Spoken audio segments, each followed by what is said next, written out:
L'Iowa, tapis rouge pour Donald Trump.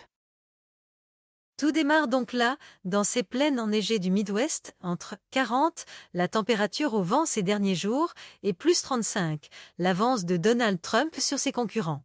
L'Iowa, ce lundi 15 janvier, donne le coup d'envoi d'une campagne présidentielle comme l'Amérique n'en a peut-être jamais connue. Une campagne où l'on parle de dictature, de guerre civile, de coup d'État et qui fait s'écrier à Michelle Obama « Que va-t-il se passer lors des prochaines élections ?» Je suis terrifiée à l'idée de ce qui pourrait arriver. Bienvenue dans l'Amérique de 2024. Sur le papier, la primaire républicaine est pliée. Dans l'Iowa, Trump dispose d'une avance de plus de 35 points sur sa concurrente immédiate, l'ex-ambassadrice à l'ONU Nikki Haley, selon la moyenne des sondages établis par Real Clear Politics. Les intentions de vote en sa faveur, déjà stratosphériques, ont même continué à progresser dans la dernière semaine de campagne, de plus de 3 points.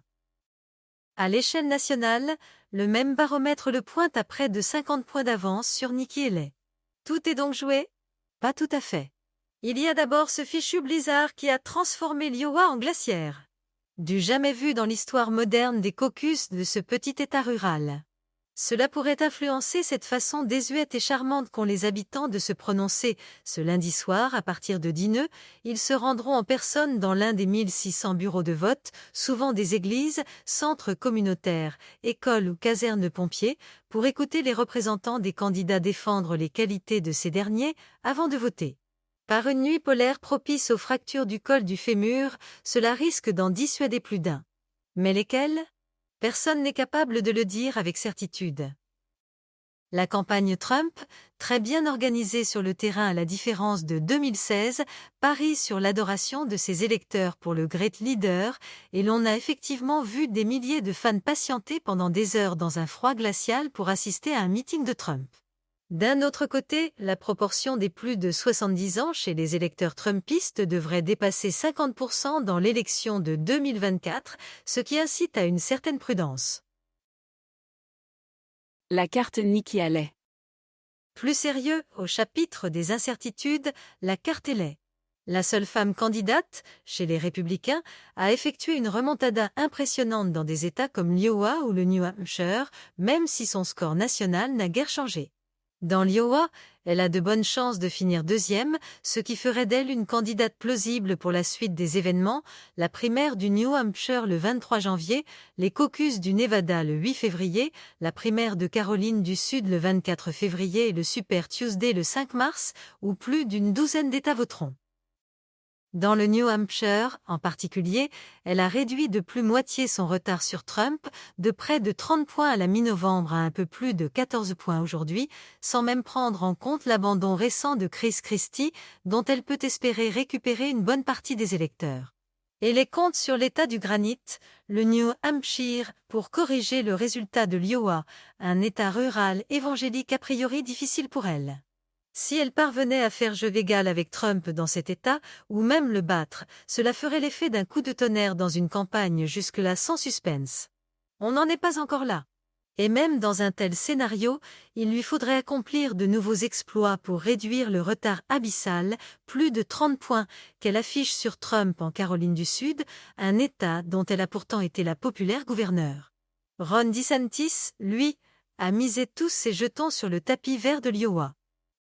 Le gouverneur de Floride y campe littéralement depuis des mois, il se targue même d'avoir rendu visite aux 99 comtés de l'État.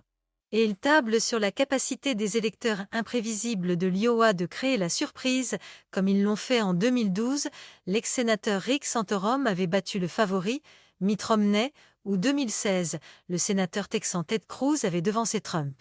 Faute de miracle de ce type, une troisième place risque pour lui d'être le chant du cygne d'une campagne démarrée en fanfare, mais qui s'est dégonflée comme un soufflet. Dissensions internes, manque de charisme, créneau stratégique impossible, faire du Trump sans Trump. On le voit mal remonter la pente, même s'il promet de faire vigoureusement campagne en Caroline du Sud. Reste Trump, le king de ses primaires.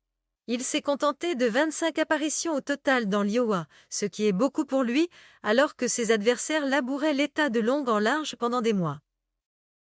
Et il a observé d'un air gourmand les nains de la campagne cramer des dizaines de millions de dollars en spot télé pour se détruire mutuellement sans oser s'attaquer à lui.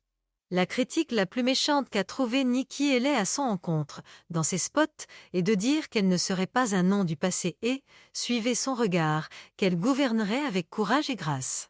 Pas de quoi empêcher le gros matou de dormir. Ce qui ne veut pas dire qu'il sable déjà le champagne. Trump compte sur une série de victoires nettes dans les premiers États à voter afin de verrouiller à double tour sa nomination dès le mois de mars. Ces dernières semaines, lui et sa campagne ont également multiplié les pressions sur les élus républicains pour qu'ils se rangent dès maintenant derrière lui, cimentant leur loyauté. Coïncidence ?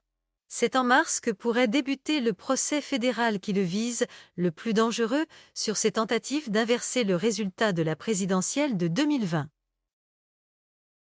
Un pays sous stress.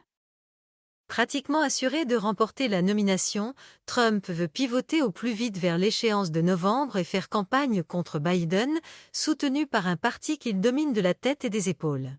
Il compte sur l'humeur pessimiste des Américains, qu'est venu encore souligner un sondage journal Nord de novembre. Un peu plus d'un tiers seulement des électeurs interrogés y déclarent que le rêve américain est toujours d'actualité, contre 53% en 2012. Dans un autre sondage, réalisé en octobre par le Public Religion Research Institute, près d'un quart des Américains s'accordent à dire que les vrais patriotes américains pourraient devoir recourir à la violence pour sauver notre pays. Au cours des premières semaines de 2024, les menaces et harcèlements se sont multipliés à l'encontre de politiciens, juges ou responsables de la tenue des élections, avec des alertes à la bombe, de faux appels à la police et un barrage de courriers ou courriels virulents. L'Amérique est un pays sous stress. Dans l'étude annuelle de l'Association des psychologues américains, plus d'un tiers des personnes interrogées, 37%, déclarent souffrir d'un trouble mental diagnostiqué, soit une augmentation de 5 points par rapport à 2019, avant la pandémie. La plupart citent des troubles anxieux, 24%, ou une dépression, 23%. Selon ce rapport, un tiers seulement des adultes ont confiance dans la direction que prend le pays, tandis qu'un autre déclare être trop anxieux pour penser à l'avenir. Autre signe parlant, la conduite sur les routes. Entre 2020 et 2021, le nombre d'accidents aux États-Unis a grimpé de 16%. Et il ne s'agit pas seulement de la pandémie. En 2022, le nombre de décès de l'année précédente, le plus élevé depuis une quinzaine d'années, n'a pratiquement pas diminué. Mais Trump sait aussi que l'élection est encore loin et, peut-être plus important, que l'économie ressemble de plus en plus à une impressionnante success story, l'inflation est domptée, le chômage est revenu à un niveau pré-pandémique et la Réserve fédérale prévoit de réduire les taux d'intérêt. Dans la longue bataille de 2024, l'Iowa n'est donc qu'un coup de semonce. Mais son écho retentira aux quatre coins de la planète.